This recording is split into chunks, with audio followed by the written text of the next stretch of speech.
उपमुख्यमंत्री एकनाथ शिंदेंची आज मुंबईत पत्रकार परिषद होते। सर्व 6 बंडखोर खासदार पत्रकार परिषदेत सहभागी होणार आहेत। दुपारी 3 नंतर ही पत्रकार परिषद होणार आहे। पत्रकार परिषदेनंतर खासदार आपापल्या मतदारसंघांमध्ये जातील। स्थानिक पदाधिकाऱ्यांना खासदारांचं जंगी स्वागत करण्याच्या सूचना देण्यात आल्या। संदीप राजगोळकर आपले प्रतिनिधी आपल्या सोबत आहेत। संदीप, अखेर हो नाही म्हणता आणि 6 खासदार की 5 खासदार, ओमराजेंचं काय होणार या सगळ्या चर्चेनंतर ही पत्रकार परिषद होते। काय कशा प्रकारे राजकारण वळण घेतंय, त्याच्यानंतर हे आता अधिकृतरित्या मग ते काय विलीन होणार का अजूनही गट वेगळा राहणार, काय नेमकी चर्चा आहे?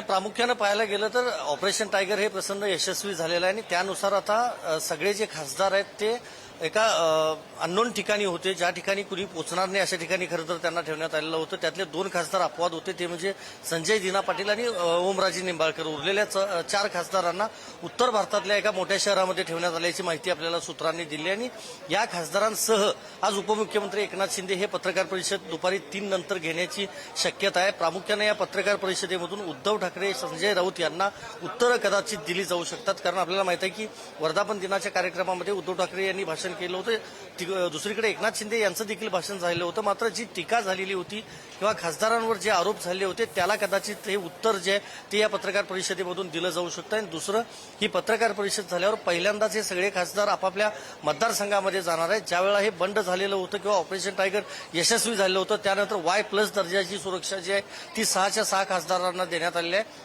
6 पैकी काही ग्रामीण भागातले खासदार आहेत, आपल्याला माहित आहे महाराष्ट्रातले, आणि काही मुंबईसारख्या शहरातले संजय दिना पाटील आहेत। मात्र हे सगळेजण Y+ सिक्युरिटीसह आता त्यांच्या मतदारसंघामध्ये वावरणार आहेत, त्यामुळे ते एक वेगळं चित्र पाहायला मिळेल। पण या पत्रकार परिषदेकडे सत्ताधारी आणि विरोधक सगळ्याच राजकीय पक्षांचं लक्ष असेल, ज्यामधून नेमकं एकनाथ शिंदे काय वार करतात हे बघावं लागेल। आणि जर खासदार उपस्थित नसले तर मात्र फक्त एकनाथ शिंदे ही पत्रकार परिषद घेऊ शकतात।